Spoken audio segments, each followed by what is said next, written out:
Bonjour à toi dans cette courte vidéo. Dans cette vidéo, on va voir les différents types d'ordres que tu vas pouvoir placer sur ton MT4. D'accord? Donc, MT4, pour rappel, c'est ton MetaTrader 4. D'accord? Alors, on va pouvoir commencer directement avec l'ordre au marché. L'ordre au marché, c'est quoi? C'est tout simplement lorsque tu vas placer soit un achat, soit une vente au prix actuel du marché. Donc, imaginons que le prix de la paire euro-dollar soit à 1,12.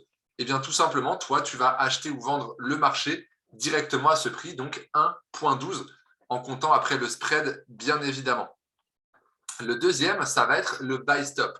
Le buy stop, c'est quoi? C'est tout simplement un achat qui va s'effectuer au-dessus du prix actuel du marché.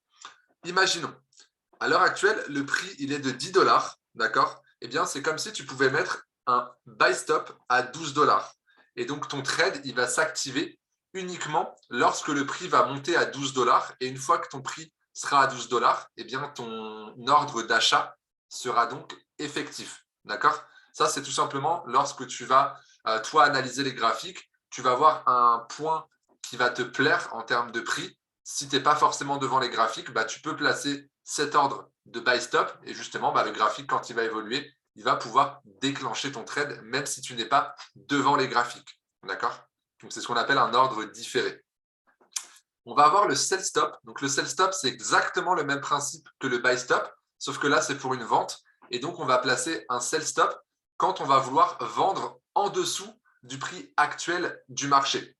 Donc, pour concrétiser un petit peu mes propos, tout simplement, imaginons que le prix actuel, il est de 10 dollars et que toi, tu veuilles avoir un prix à 8 dollars. Ben, c'est tout simple. Tu vas placer ton sell stop à 8 dollars et quand le prix va arriver à ces 8 dollars-là, eh bien, ton ordre va être déclenché et donc bah, ton sell va être déclenché également. D'accord? Donc, ta vente commencera à partir des 8 dollars. D'accord? Donc, c'est pareil, c'est tout simplement le même principe. C'est si tu n'es pas devant les marchés, eh bien, tu vas pouvoir tout simplement placer des ordres différés. Comme ça, bah, lorsque le graphique évoluera, eh bien, tes trades vont se prendre même si tu n'es pas devant les graphiques. D'accord? Ensuite, on va avoir le buy et le sell limit. Donc, on va commencer par le buy limit. Cette fois-ci, c'est un achat en dessous du prix actuel du marché. Donc, imagine encore une fois que le prix actuel, il est de 10 dollars, d'accord? Et que toi, tu souhaites faire un buy uniquement quand le prix sera à 8 dollars, d'accord? Donc, tu souhaites acheter le marché plus bas qu'il ne l'est actuellement.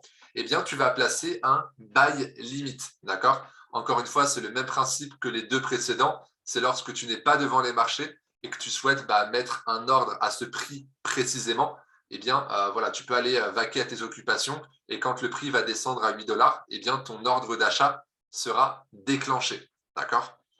Ensuite, on va avoir le sell limit. Donc, le sell limit, c'est exactement la même chose que le buy limit, sauf que là, tout simplement, tu te doutes bien, ça va être pour une vente. Et cette fois-ci, donc, le sell limit, c'est une vente au-dessus du prix actuel du marché. D'accord? Donc, pour concrétiser encore une fois mes propos, tout simple, imaginons que le prix actuel, il est à 10 dollars, d'accord? Toi, tu souhaites vendre quand le prix sera à 12 dollars. Donc, tu ne vas pas attendre forcément devant tes graphiques que le prix monte. Ça peut prendre plusieurs heures, plusieurs jours. Et donc, tu vas placer un sell limit, tu vas vaquer à tes occupations. Et derrière, quand le prix atteindra les 12 dollars, ton ordre sera déclenché. Et donc, il y aura une vente à partir des 12 dollars, tout simplement.